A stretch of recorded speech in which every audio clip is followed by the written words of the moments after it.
You're listening to Let's Get It On with Big John McCarthy and Sean Wheelock. Big John McCarthy has witnessed the best that the UFC had to offer. That is it! Game, set, match! We have a new champion! Your backstage pass to the world of mixed martial arts and combat sports on the Lineup Media Group Podcast Network. Let's get it on! Hey everyone, welcome to Let's Get It On with Big John McCarthy and me, Sean Wheelock. Every week on this podcast, John and I give you an inside look at MMA and combat sports, always separating fact from fiction. On this week's program, we'll discuss the announcement by Benson Henderson that he'll test the open MMA market following his win at last Saturday's UFC Fight Night in South Korea and subsequent conclusion of his contract with the Ultimate Fighting Championship. Big John and I will also look at the decision by the Nevada State Athletic Commission to release the officials' assignments and pay for UFC 194, which includes John as the referee for the Jose Aldo versus Conor McGregor main event and gives a rare public insight into what MMA refs and judges actually earn. Plus, we'll recap Tyson Fury's upset win over Vladimir Klitschko this past Saturday in Germany to claim multiple versions of boxing's World Heavyweight Championship and examine the overall state of the heavyweight division. And as we do on every episode of Let's Get It On, John will answer your questions. Submit them via email, info@letsgetitonpodcast.com, and on Twitter by using the hashtag AskBJM. Remember that you can download and subscribe to our podcast on the iTunes Store. For Android, download the Stitcher app and subscribe. And you can go straight to our website, letsgetitonpodcast.com. Let's Get It On is brought to you by Audible.com. Get a free audiobook download and 30-day free trial at audibletrial.com/letsgetiton. There are over 180,000 titles to choose from for your iPhone, Android, Kindle, and MP3 player. Well, of course, this past Saturday, Benson Henderson defeated Jorge Masvidal by split decision in the main event of UFC Fight Night 79 in Seoul, South Korea. Following the bout, Henderson said to the media, quote, "Next for me, I'm not sure, but I am going to test the market." So, John, the market is, of course, the free agent market. The Masvidal fight was the final fight of Henderson's UFC contract, so he is now going to shop his services as a professional MMA fighter. You know what? That's his right, and that's what a lot of people think fighters should do to, see what the market will bring and see if they can get more money out of even the promoter that they're with. And it's a way of trying to bump up your pay, and you cannot blame a person for this is his job, this is what he does for a living, and he wants to earn the most money that he can earn. So if you can go out on the free market and see that what I'm making right now, no one else is even willing to match with that, he's going to say, okay, I kind of know where I'm at. Or if he has people that are offering him more than he makes, then he's saying, you know what, I'll go back to the UFC and see if you want to match this, but at least it's going to bump my pay up. And I think that's what he's looking for.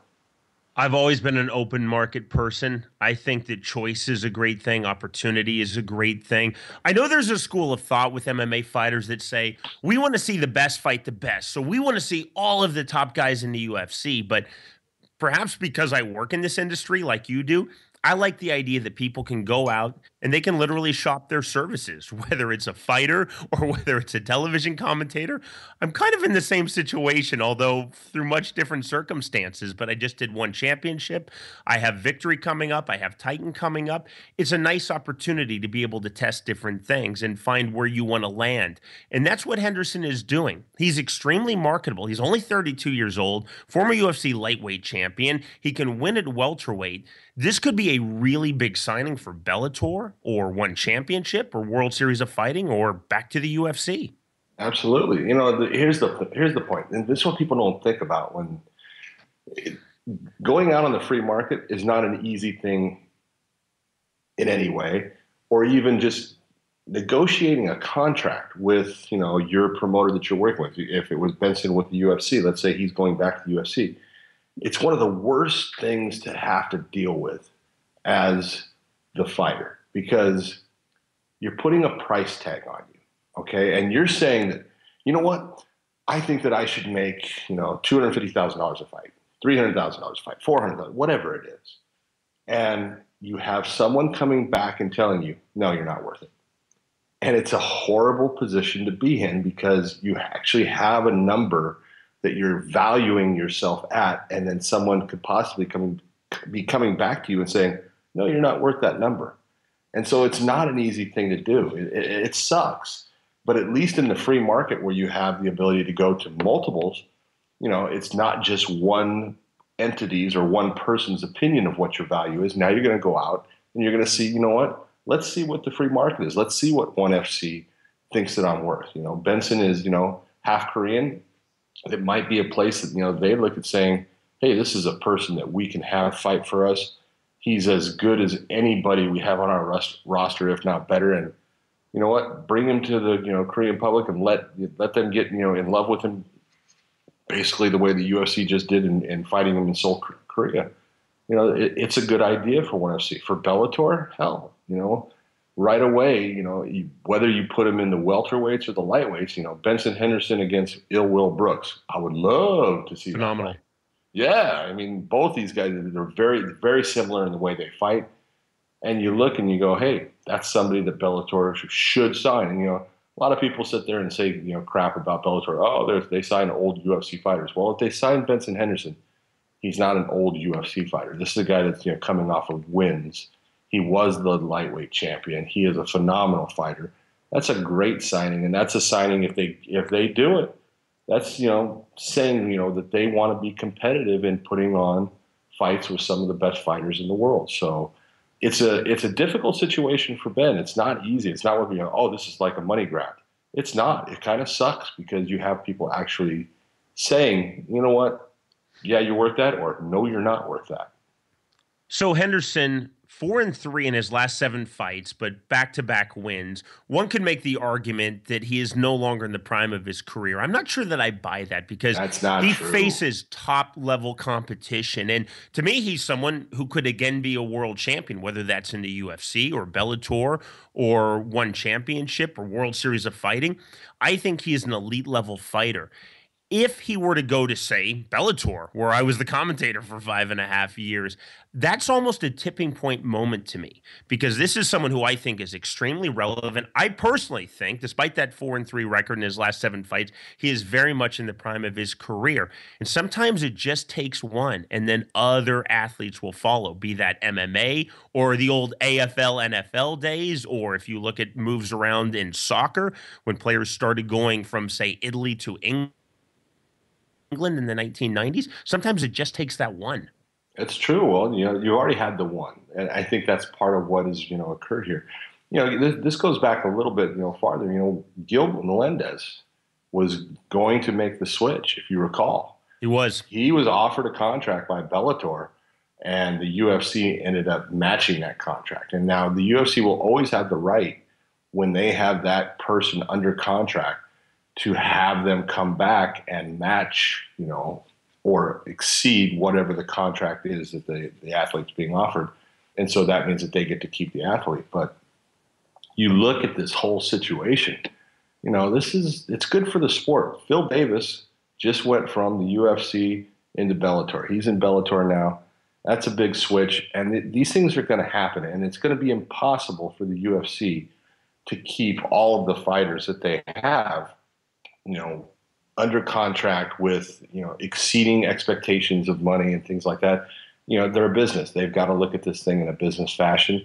And sometimes they're going to lose fighters that they would actually like to keep because they have somebody coming in and saying, you know what, we're going to give this guy this much money. And they look at it financially and say, you know what, it's not worth it for us to keep that person because he doesn't make that kind of money as far as drawing in people, and we don't think that we can market him that way, and so they're going to give him up. But if you look at some of the matchups that are possible, people talk about, they want all the fighters in one place so they can see all the best fights. I would love to see, like I said, Benson in Bellator against Will Brooks, or if you put him in World Series of Fighting, look at Justin Gaethje. My God, that would be a phenomenal fight. Holy Christ, John, you mentioned Phil Davis. So under Scott Coker's regime, since he took over from Bjorn Rebney June of last year, there have essentially been 3 big name UFC fighters who have come over to Bellator.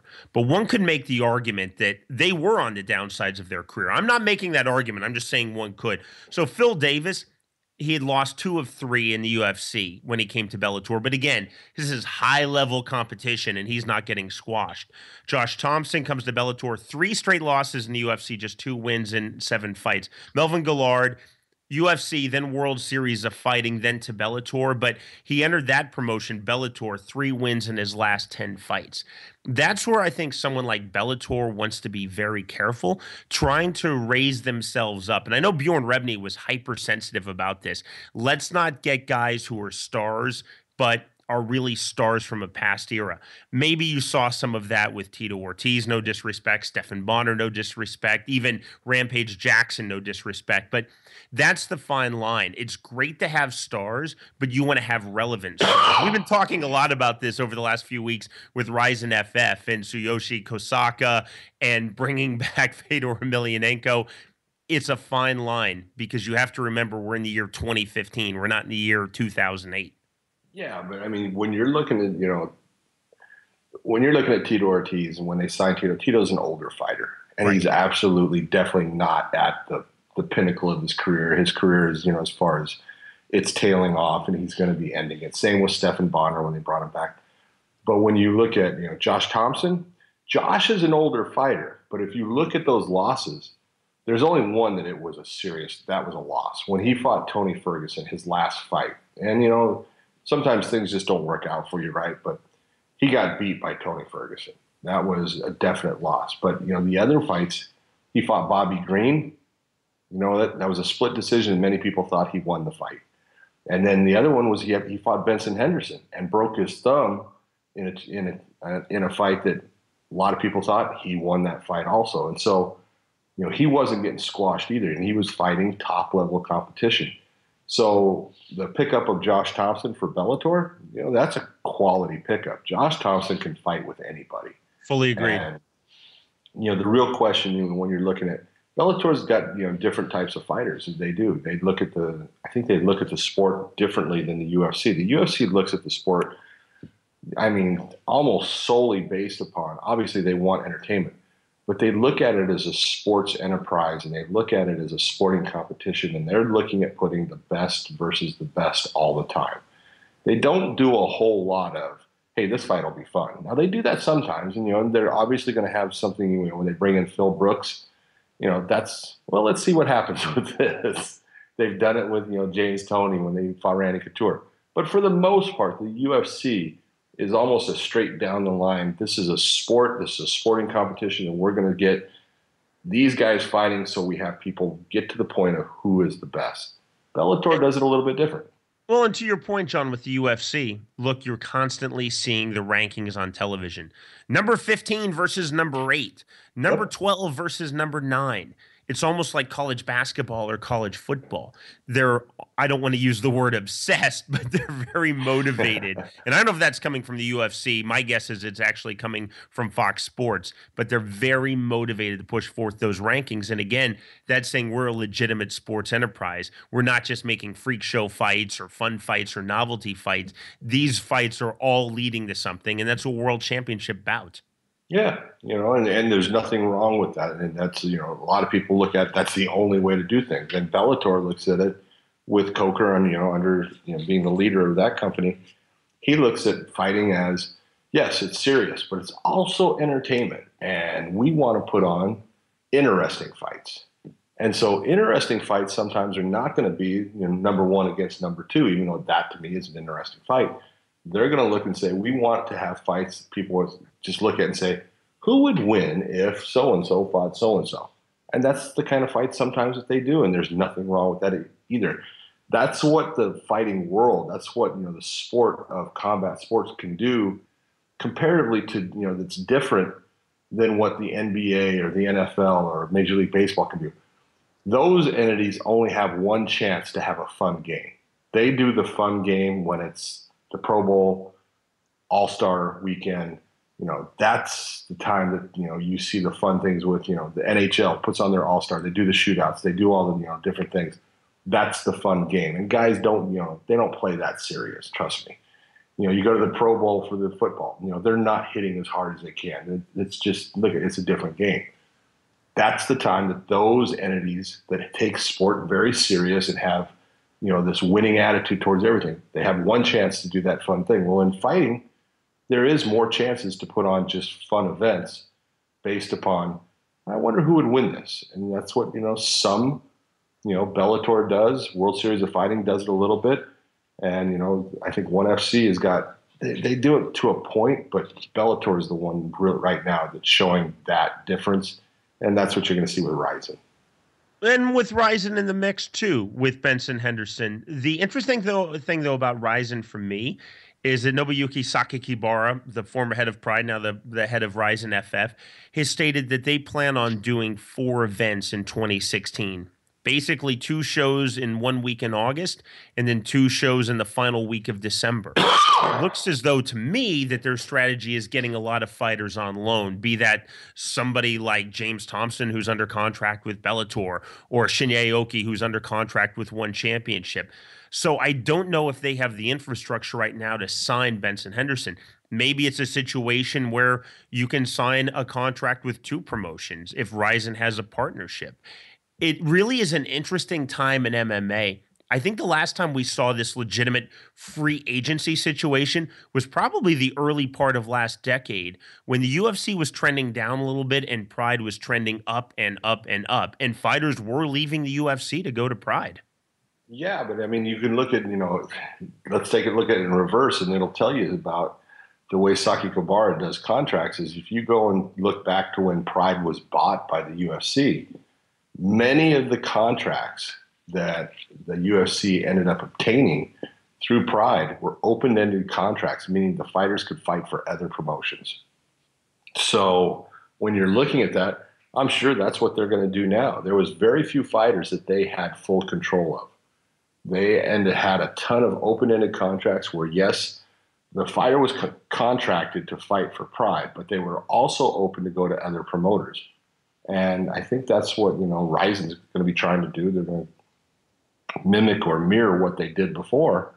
And, if they did that with, we'll say, a Benson Henderson, said, hey, we're going to, contract you to fight for this many fights, but you're also allowed to go in and to fight in other places. They could do that.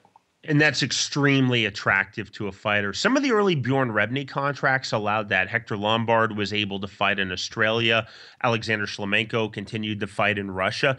So as Bellator grew under Bjorn Rebney, the contracts became more and more restrictive. And certainly the UFC is not allowing anyone to go and fight in any other competitions. They might be able to do a different type of combat sport or martial art on very rare occasions, but by and large, not even by and large, across the board, if you sign a UFC contract, you're only fighting MMA in the UFC. Yeah, but and they're looking at it saying, hey, if you want to be part of us, you want to fight with us, we don't want you being able to go out and just go to another promotion and go and fight a fight that we don't think is good for you, and then possibly lose a fight in that promotion. And then what we've done to help try to build you up is now worthless. So there's a lot of reasons behind it. And it's, it's understandable, but most promoters don't want to share, what they have. Most of them like to hold on to what they have, and they can do dual promotions, things like that. But the UFC doesn't do that. The UFC is, they're a sole propriety. They're not going to do any dual promotions. If they were, they would have done it with M1 long ago, because Dana did it. He wanted Fedor, and that was one of the big stumbling blocks. Is Fedor had M1, and M1 wanted to co-promote and be part of it, and the UFC just had no part of that. Which is how Fedor Emelianenko went to Affliction and how Fedor Emelianenko went to Strikeforce. Yeah. In a weird way, I was the beneficiary of that because I was able to commentate the first Affliction. You did the US TV broadcast, but Jimmy Smith and I did the international broadcast. As part of that agreement, there was international TV on Affliction 1 because of Fedor Emelianenko. Then when Fedor Emelianenko went to Strikeforce, Jimmy Smith and I did the international broadcast, the show that went everywhere but the US and Canada in English language, Fedor Emelianenko versus Brett Rogers in 2008 in Strikeforce, again because of that co-promote agreement, something that Dana White was just unwilling to do. And if you recall, there were the M1 logos slapped up all along the Strikeforce cage, and Dana White was just simply not going to allow that. No, but obviously, you need Fedor, so because that's going to get you money. So we're going to have to get you hooked up with Fedor again.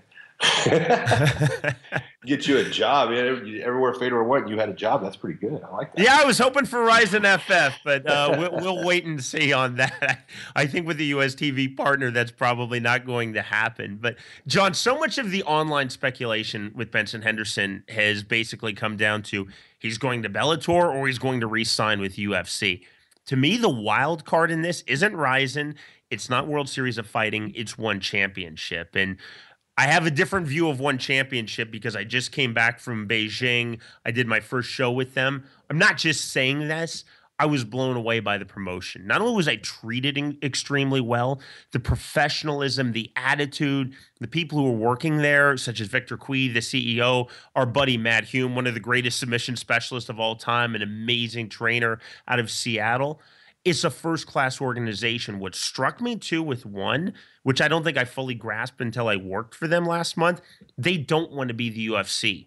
They want to be one championship. And they're looking at the Asian market, namely the Southeast Asian market, to become the number one MMA promotion in that region of the world.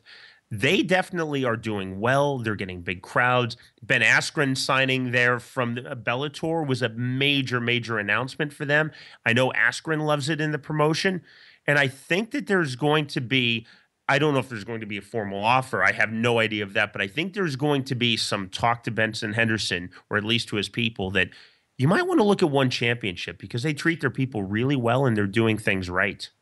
Well, again, he's open to do that. The real question for any fighter, especially one that's from North America here, when you're looking at, going to a promotion like one, nothing wrong with it at all. Great promotion, do really good fights, have good people associated with it. When you're talking about Matt Hume, Rich Franklin, you've got great people associated with that, promotion. The real question you have to ask yourself is, what's important? What is important to you? Now, if money is the number one thing, that's everything to you, and they offer you the most money, then that's the place you're going to go. But if you look and say, well, you know what, money is important, but I also want, I want my family and friends to be able to see me fight. And you're starting to get a little more limited by one because of where their shows are at and where you can actually, catch their fights. So there's a lot of things as far as, personal, endorsements and things like that, and the way that you can be built up as a fighter and your, image and everything like that. Obviously, the UFC is the big dog when it comes to that.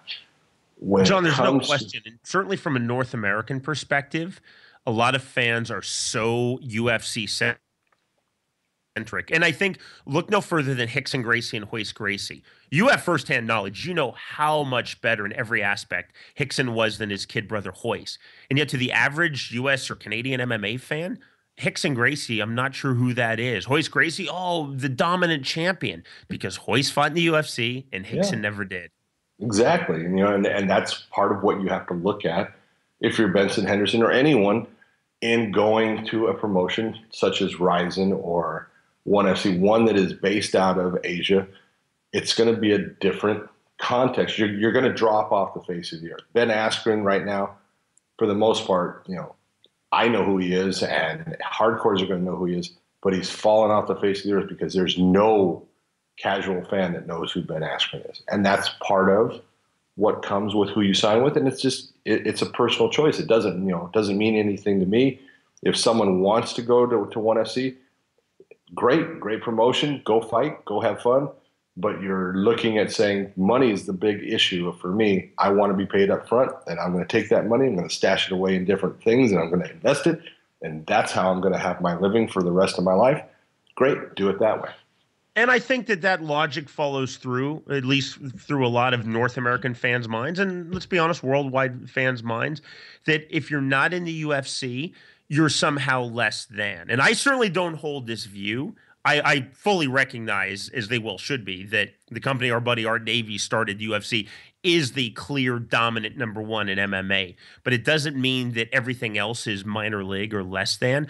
A lot of people feel that way, though. So you can be racking up victories in ONE or Bellator or KSW or Jungle Fight or World Series of Fighting or Ryzen. But if it's not in the UFC cage, it just doesn't mean as much in a lot of people's views. Absolutely. And that's a hard part for, fighters. Yeah. It really is. And it's, something that, even if you're looking at, fighters from Bellator or World Series of Fighting right now, when you look at the MMA media and you look at, how they rank fighters and stuff, it's based a lot on, well, you know what, there's just not a whole lot of depth for you to fight good fighters out of that promotion. So we can't put you as high and stuff like that. And that's a personal thing that fighters have to deal with and say, how important is it to me to have people recognizing what I do? And if it's important, then I'm going to tell you that ONE FC is probably not the place for you to be. But if it's not important, then it's a great location for you to be, and it's a place if you can get more money there, go.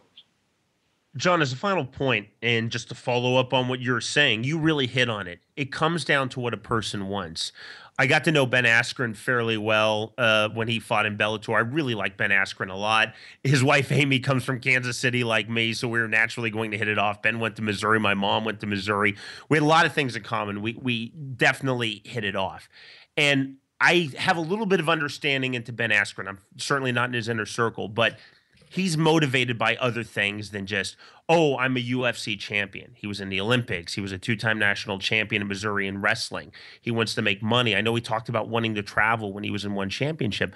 A different person, maybe to them, the motivation is to be recognized in the UFC or its endorsements. Every individual fighter, regardless of who they are, is driven by different motivations. And I think when you circle back to Benson Henderson, maybe those motivations come back to where he ultimately signs, where he ultimately lands with his next contract. Absolutely. And it's everything you're saying. It's true. And, Ben Askren, here's the problem.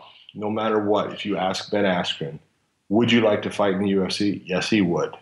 And why? Because that legitimizes them as a fighter. Now, Ben Henderson has been with the UFC, and he's been the champion. He's been a legitimate fighter. People give him credit for all the stuff that he's done. So he's had that, and so with him, it's not that important right now. He says, he even said, I think in the thing, he'll end up retiring with UFC, which is okay. Maybe you will, maybe you won't. Who knows? But with Ben Askren compared to Ben Henderson, one has been there, one has been legitimized. One has not been there, and although he has an undefeated record and is an incredible fighter, a guy that, his ability to control people on the ground is just impressive as anything.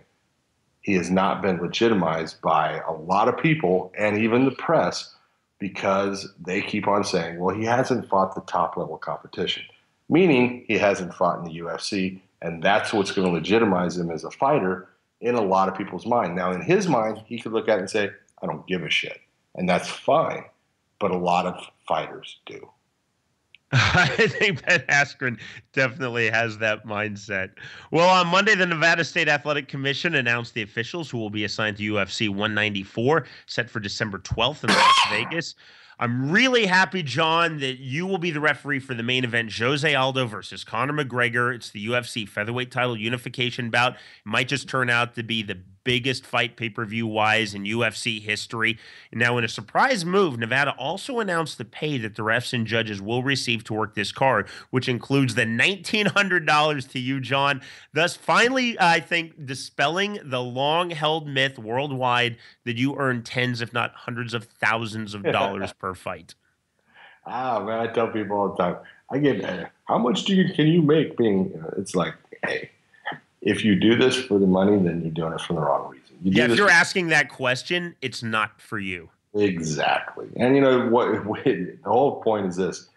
This is what people don't understand is when you get to the point where you're doing these fights, there's things that come with these fights. And yet every official wants to do the big fights. That's part of being, who we are. And, you want to be the guy that's making the decisions in there.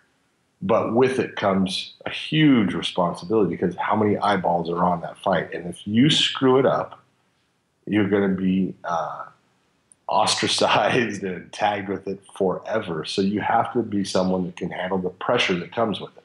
And there is a pressure that comes with it. And it takes time to get used to dealing with that pressure. And that pressure with a lot of people, they want to do these fights, they want to get in there.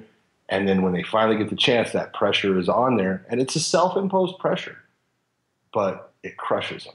And so when you get this fight, you got to handle it the same way as you handle any fight. And you sit there and you look at it and say, hey, you do things the right way. You be fair to the fighters. You try to give the fighters every chance to fight in a fair fight that they can. You try to give the fans the fight that they paid to see. But in the end, as an official, my most important thing is the safety of the fighters. And if one of those fighters cannot intelligently defend themselves in an effective fashion in that fight, then the fight's going to come to an end, and then everyone can sit there and hate me.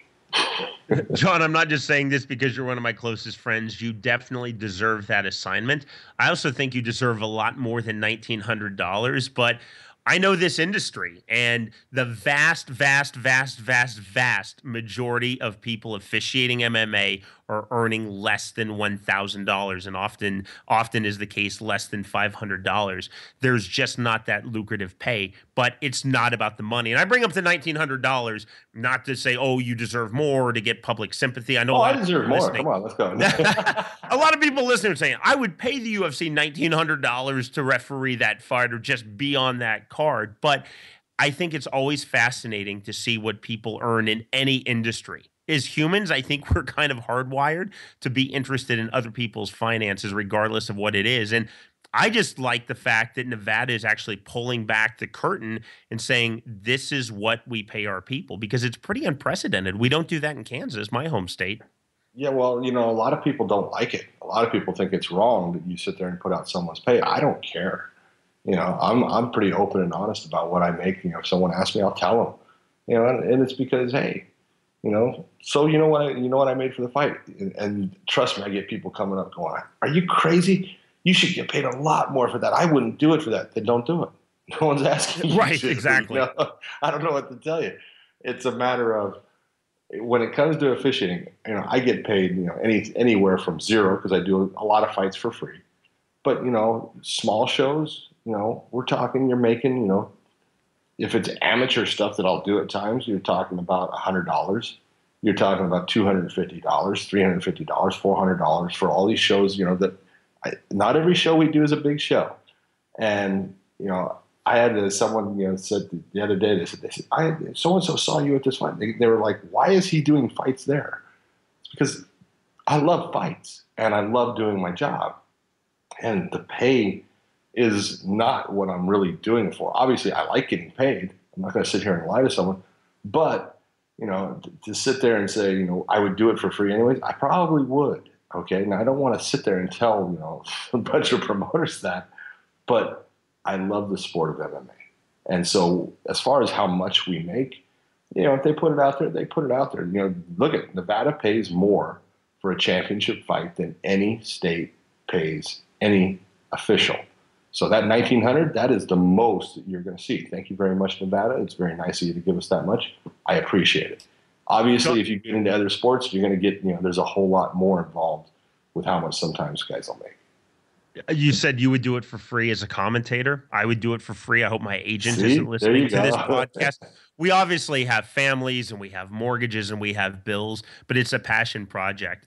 When I've refereed, especially the last few years that I've refereed boxing and some Muay Thai, I can't do it any longer now that I'm a commission member in Kansas. That was the only stipulation. I can keep broadcasting, do the podcast, do whatever I want, broadcasting, commentating wise. I just can't referee anymore. Yeah. But the last few years that I did referee before I took that commission appointment in July, I almost forgot that I was getting paid, and I would be given a check of a few $100s. And it was like, wow, it was like I found some money under my car seat or in my couch cushion. It really felt good because I was there for fun. But I've thought in preparing for this week's podcast how much I earned as a referee. And so I started refereeing in my early 20s. And so we're talking, most of the refereeing I did was late 90s and early 2000s.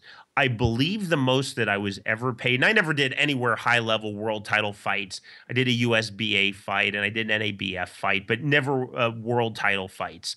Most I ever got paid was $385. And a lot of the time I got paid $50. And that was the drive out of state from Kansas City. Yeah. $50, no gas money, no hotel. Which means I lost money to be there. Hello. That's the whole thing. And I had a great time, and I don't regret it at all. People look at it and they go, so you got to drive there. Are they paying for your gas? No.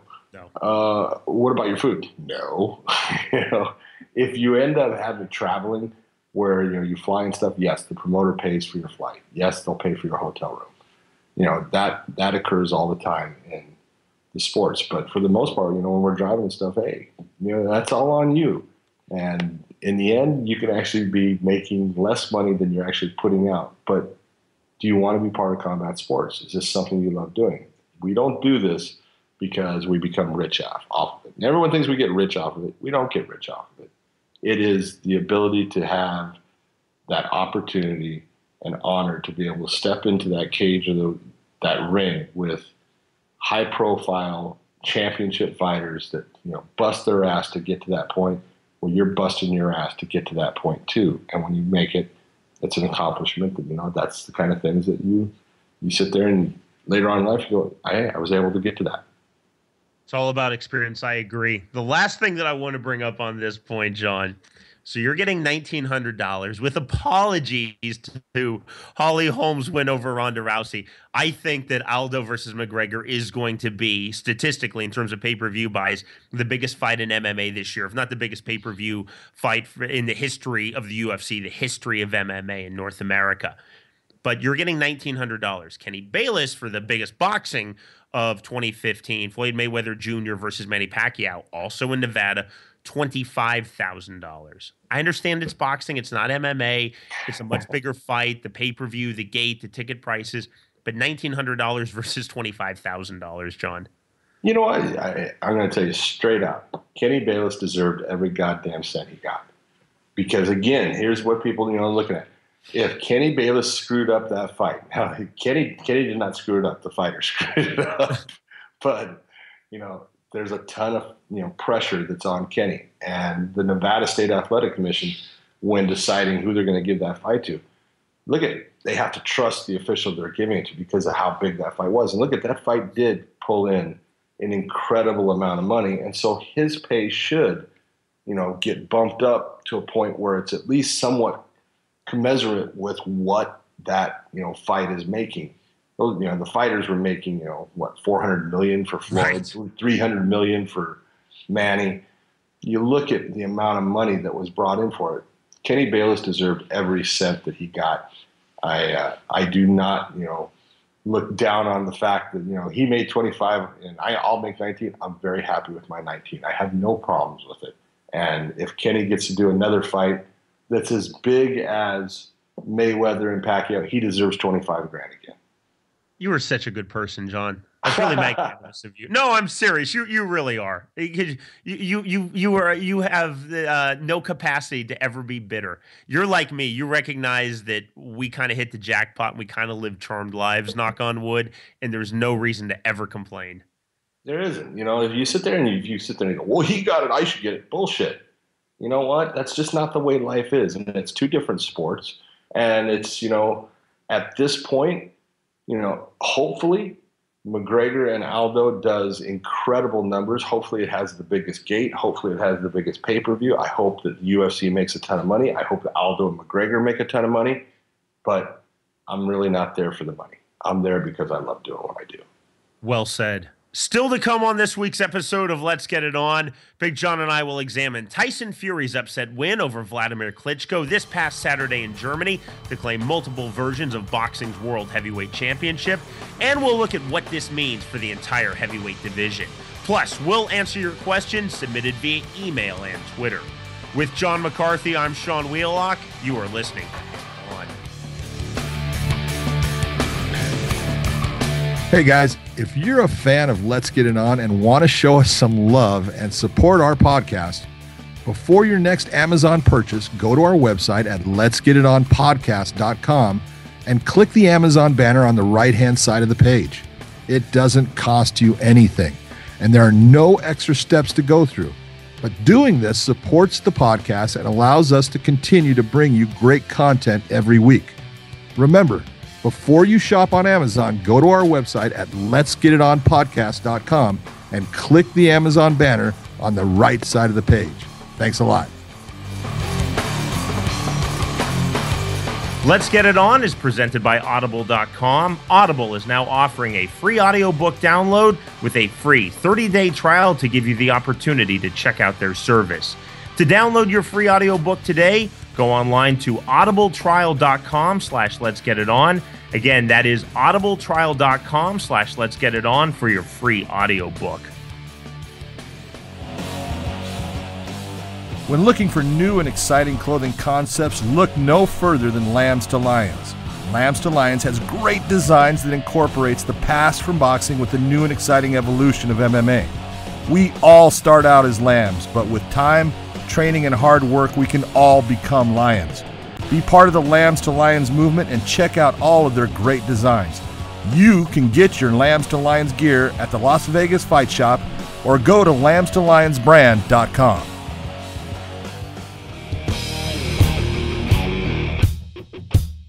Now, back to Let's Get It On with your hosts, Big John McCarthy and Sean Wheelock.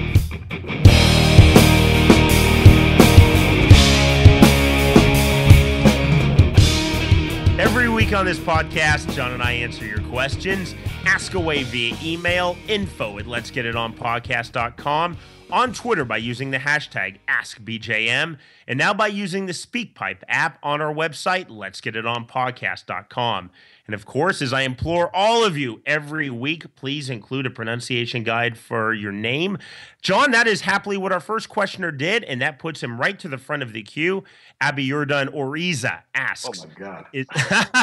I tell you, I had a Gideus Vlahovichus in Bellator, so bring it on. I just came back from one championship with Mongolian names. Bring it on.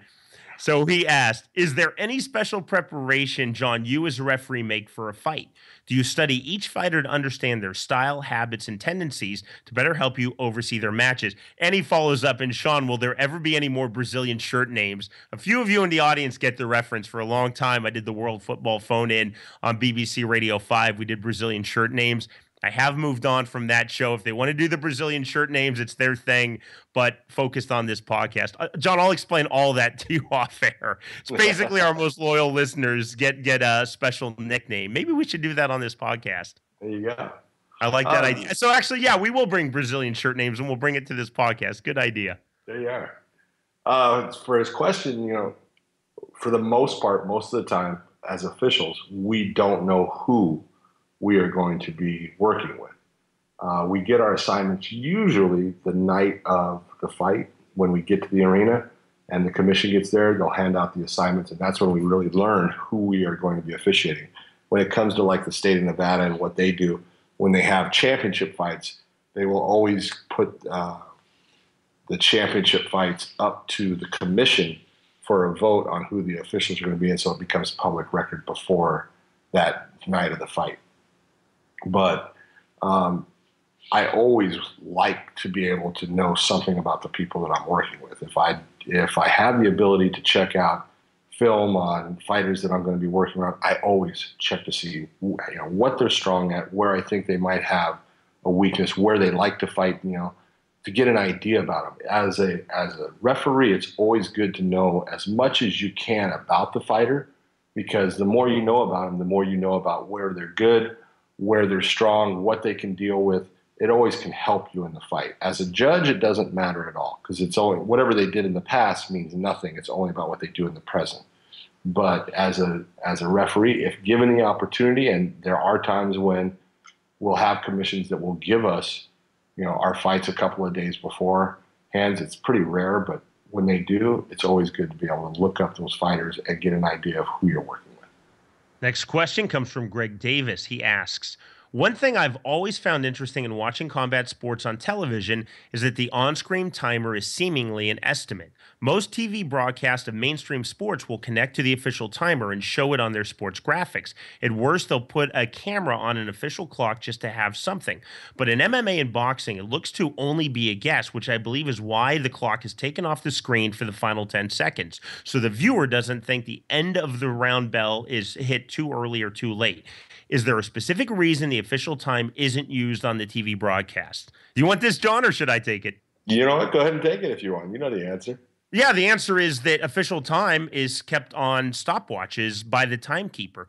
So there's not a scoreboard or an outside mechanism or machine. And Greg, you're exactly right. The time is an estimate. oftentimes you'll see when time has been called in a round by a referee that then the clock is way off. So it'll be taken off, in TV terms, lost in the final 10 seconds because it's never quite in sync. But if you're next time you're at a fight, whether it's the UFC or whether it's a local AMI show in your hometown, you'll see the timekeeper is holding a stopwatch, or the really good ones like Marsha Champion, who's our top timekeeper in Kansas. She has 2 stopwatches, but there's not that scoreboard function. Exactly. You know, when you're looking at the NFL or the NBA or the NHL, they've got the time, the official time is calculated. It's wired into that scoreboard, or that giant freaking thing hanging in the middle of the ice. That is the official time, but there is no official time for the promotion or the production unit that is, putting out that fight. They don't have the ability to be hooked into that timekeeper. So when they're sitting there and we start a fight, they're doing their little stopwatch. And especially with referees, if they call time or anything, there can be little variances in when the timekeeper stopped it compared to when the production company stops it.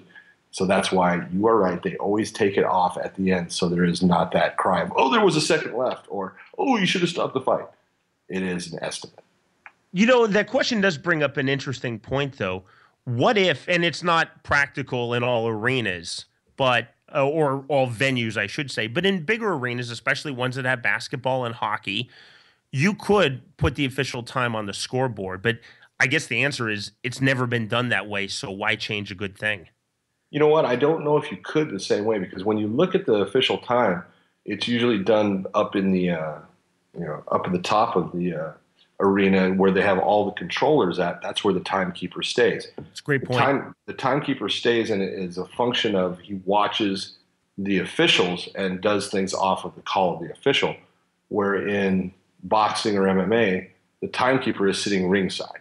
And there's reasons for them sitting ringside, because there's things that they need to do, especially in boxing. That timekeeper is also, they're giving the time, but they're also, when there is a, knockdown or something like that, they're coming up and they're standing up, and they're actually the one that starts the count that the referee will pick up after he, gets people in places that he needs them to go to neutral corners and things like that. He'll pick up the count from the timekeeper. So having the timekeeper down on the floor at ringside is a basic element that needs to continue on.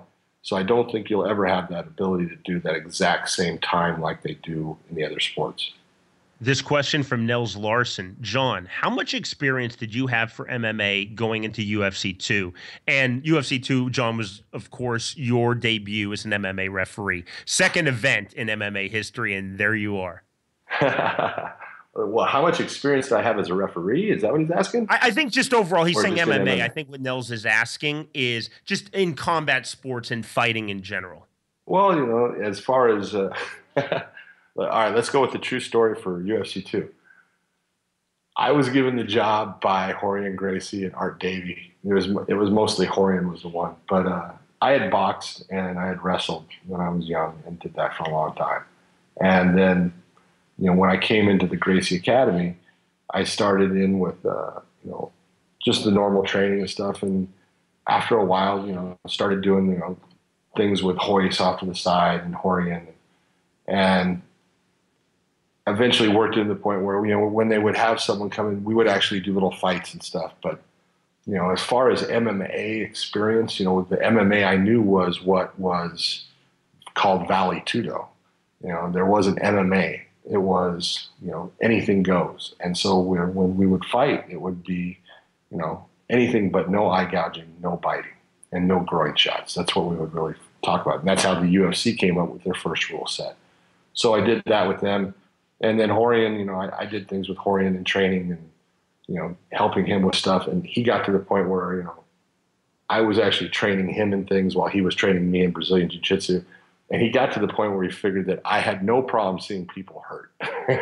So he quickly thought that I had no feelings towards anyone, and that I was the guy for the job, because I knew what guys should be doing in the fight, and didn't mind seeing them get hurt. So I'd be the right guy for the job. I wouldn't stop it.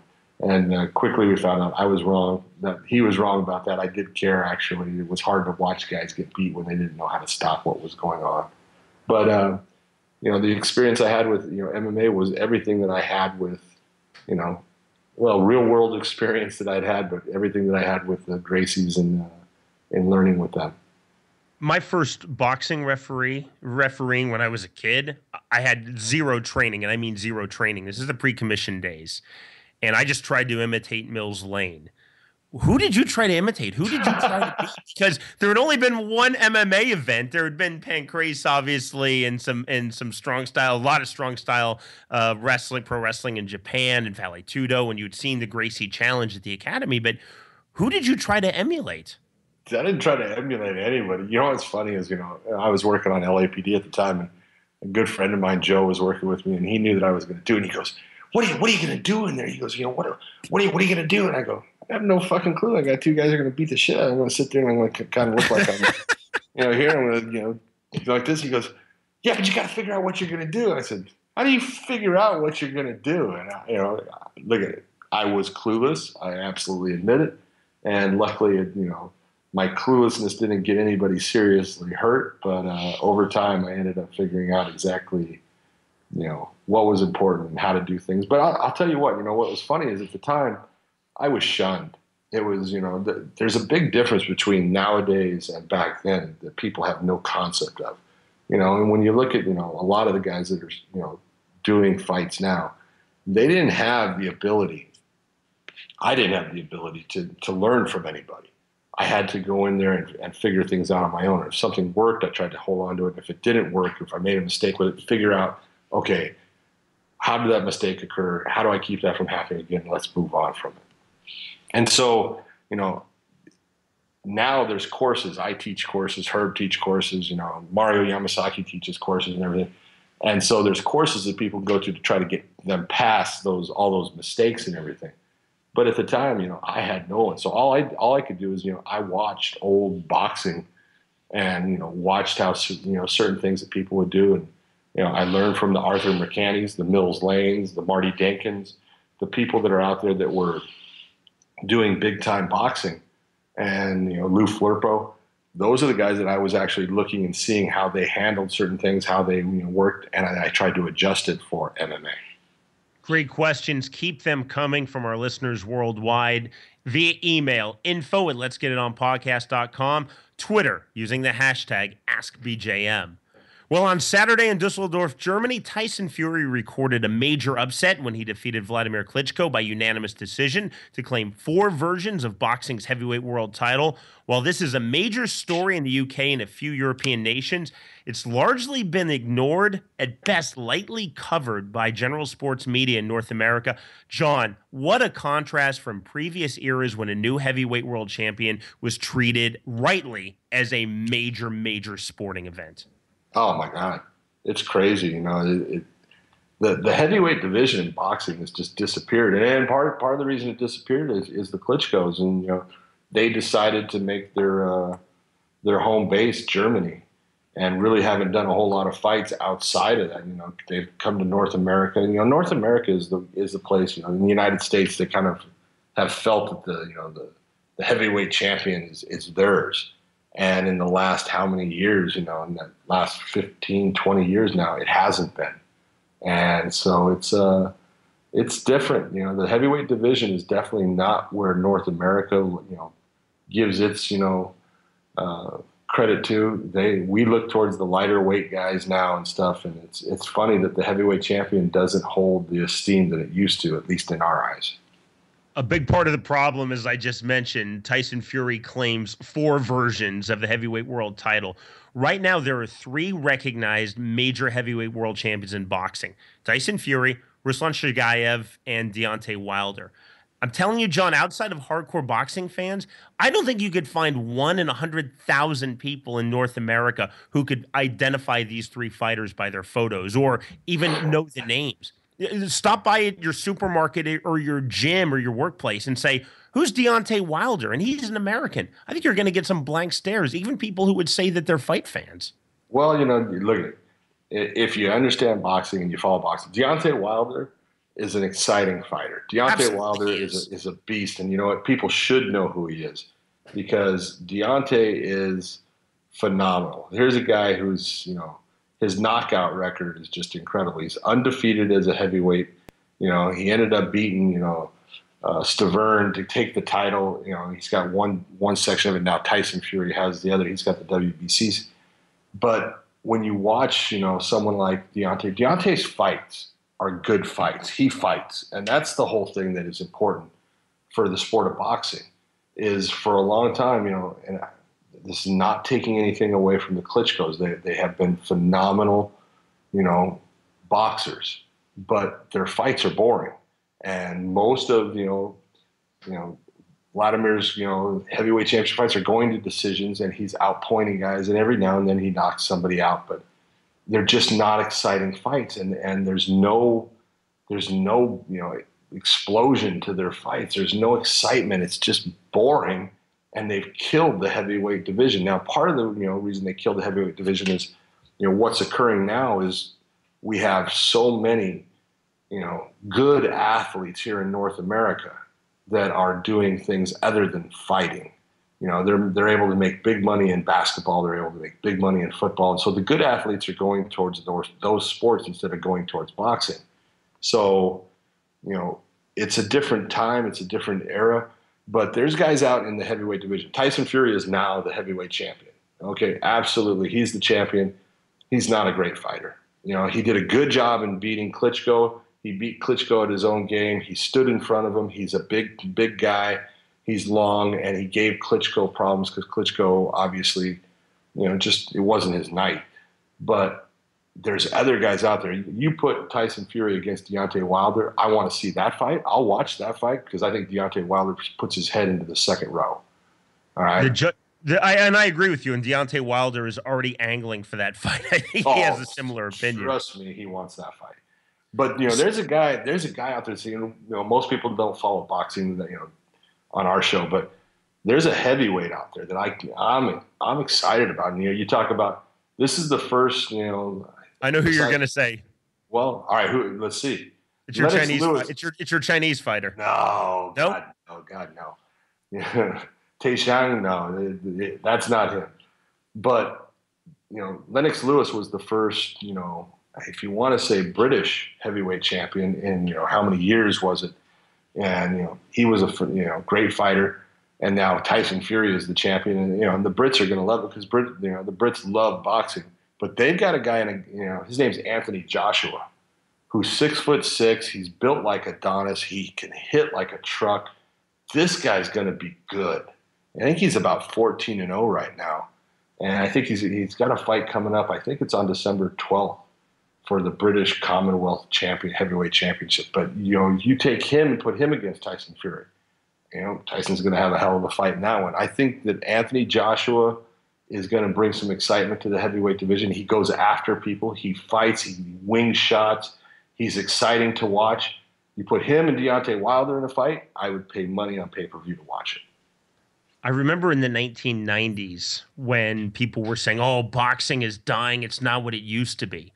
But now when you look back to 20 years ago to the 1990s, it looks like a pretty golden era for boxing. You have Tyson, Holyfield, George Foreman's second career, Lennox Lewis, Riddick Bowe, Michael Moore.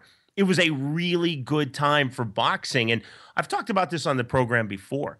When I was a kid in high school, we would get together for fight parties. And sometimes it was a group of guys, sometimes it was guys and girls, but we would watch the big boxings on pay-per-view, on Showtime, on HBO. The 15-year-old version of me now is doing the same thing, but they're doing it with Aldo versus McGregor and Rousey versus Holm.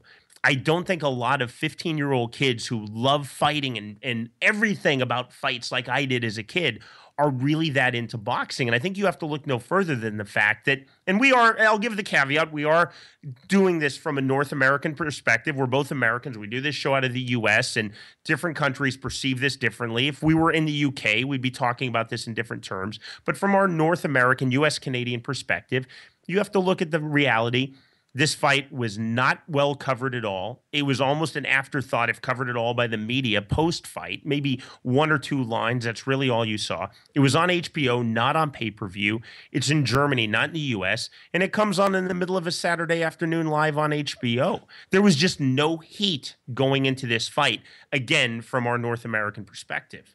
Yeah, because it's really not being sold to the North Americans, in any fashion. This is, the Klitschko's of, basically, they're Ukrainian guys who set up shop in Germany. They become, German citizens, and Germany is where they want to fight. He's had a couple of fights, in Madison Square Garden, but they just don't sell. He's selling, 50,000 seats in Germany, and he's having a hard time filling up the Madison Square Garden. So, they're looking at the money aspect, and they kind of killed, that heavyweight atmosphere here in North America. But there's guys that can bring it back, and Deontay Wilder can definitely help bring it back. And, getting some of these other young guys, like I said, wait till you see Anthony Joshua. I think he's, 14-0, 14 knockouts. This dude's a stud, and that's what the heavyweight division needs. If you go back to the days when the heavyweights were, something. The last time, people look at it and stuff, Tyson, he brought an excitement. People they wanted to see what was going to happen next. Then you had the other guys in there, Riddick Bowe and Evander Holyfield and then Lennox Lewis and stuff. And all of those guys, they had fights that made people want to see what was going to happen next. And that's what we have to get back to. I was interested to see how this was playing in the UK. My wife's from England. I have a lot of friends in the United Kingdom.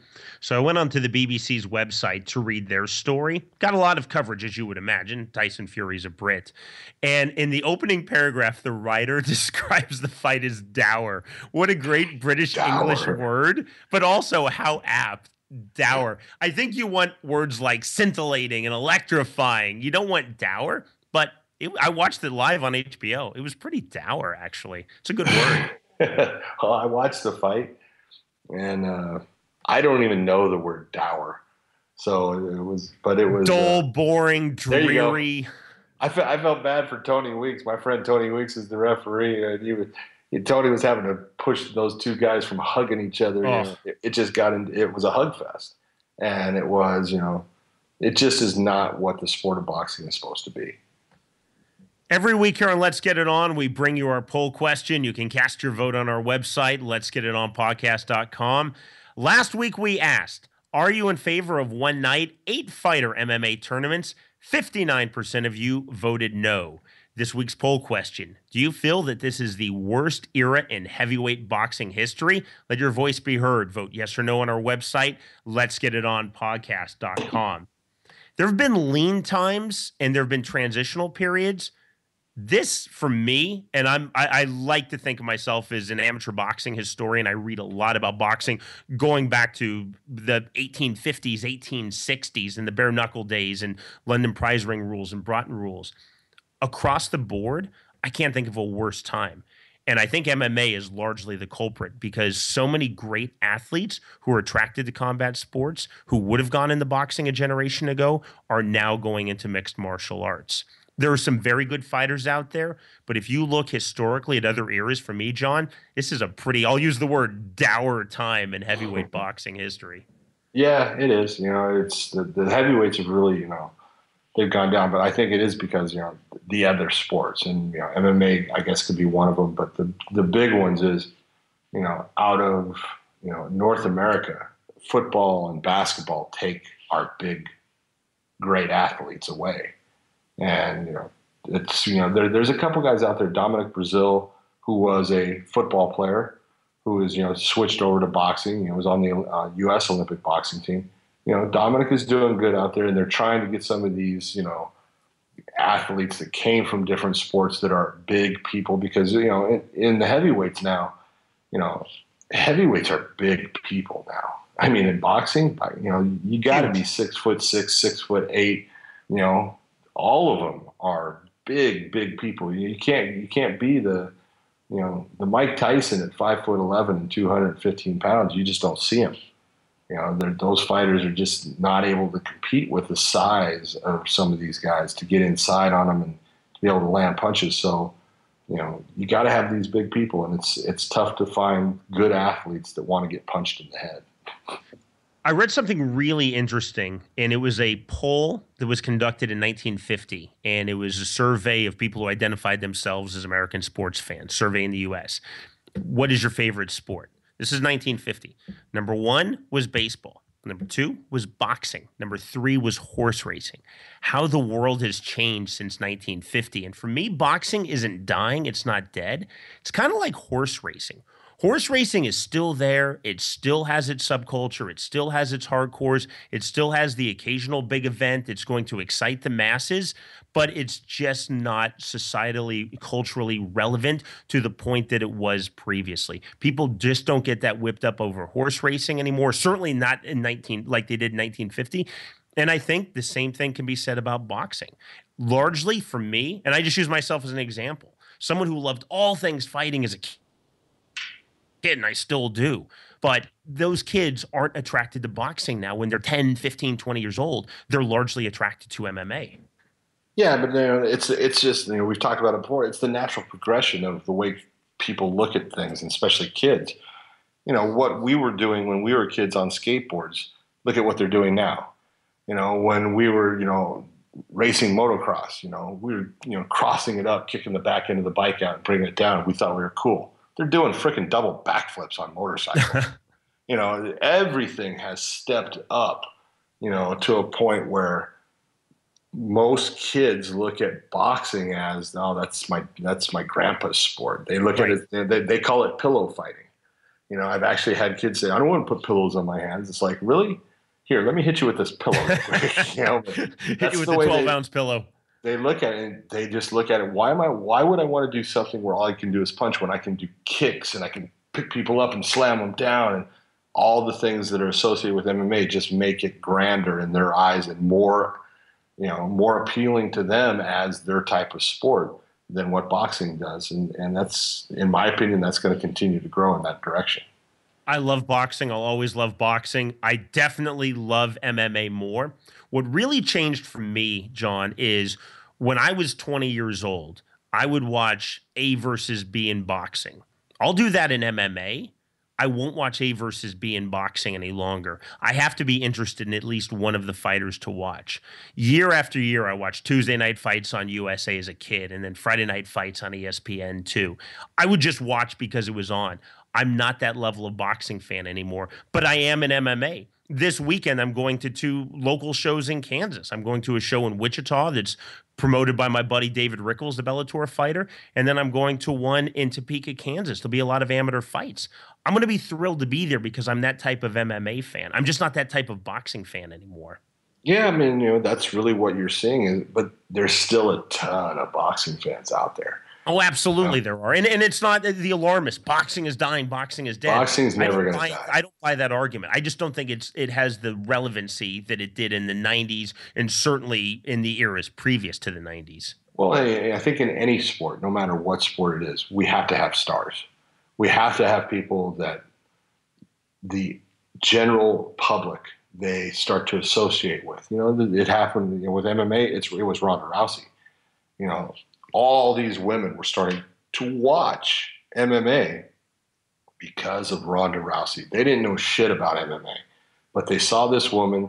They liked the way she talked. They liked her boldness. They liked the fact that, she would sit there and be honest about stuff. They liked the fact that she talked about body image, and things like that. And she brought eyes onto MMA that somebody else was not going to do.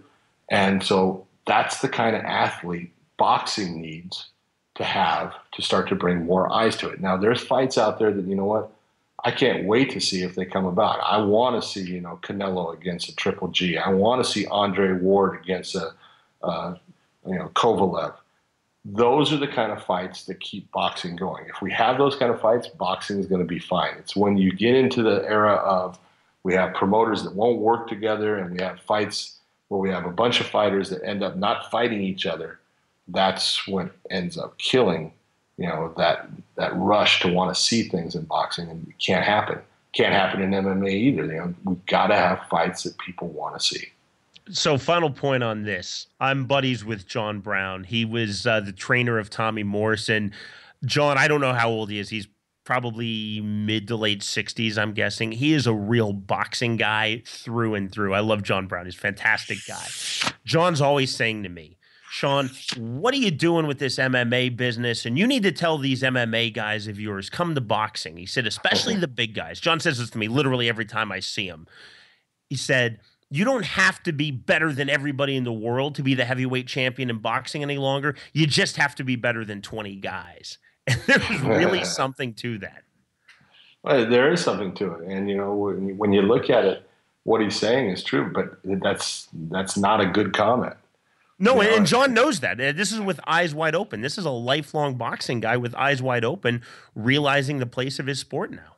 Yeah, and it's just, I hope there comes that point where we have the stars that are there to push the sports forward, because it needs to be done. Boxing is a great sport. I love boxing.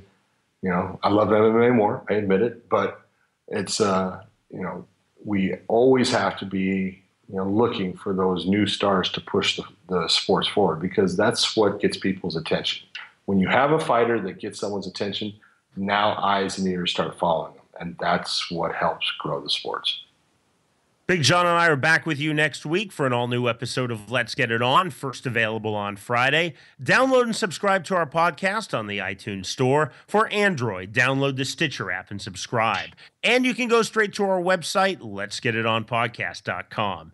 You can also find us on social media, facebook.com/letsgetitonpodcast, and on Twitter, @PodcastMMA for this show, and for us personally, @JohnMcCarthyMMA and @SeanWheelock. To ask us a question, make a comment, or inquire about becoming a sponsor of Let's Get It On, email us at info@letsgetitonpodcast.com. Again, that's info@letsgetitonpodcast.com. This is most definitely your podcast as much as it is ours. Every week we are gaining more and more listeners in the US, Canada, the UK, and worldwide, so please help us spread the word. For John McCarthy, our outstanding producer Chris Lakin, and our entire crew, I'm Sean Wheelock. Thanks for listening, everyone. This has been a presentation of Lineup Media Group, online at lineupmediagroup.com. Let's Get It On with Big John McCarthy and Sean Wheelock on the Lineup Media Group Podcast Network. Leave us a review on iTunes, Stitcher, Podbean, or wherever you listen to the show. If you have questions, comments, or are interested in sponsoring Let's Get It On, contact us at info@letsgetitonpodcast.com. Get all the Lineup Media Group podcasts like Chasing Bucks and Panger on NHLpodcast.com, Ocho Man, Behind the Eight Ball, and You're on the Clock NFL on our website at lineupmediagroup.com.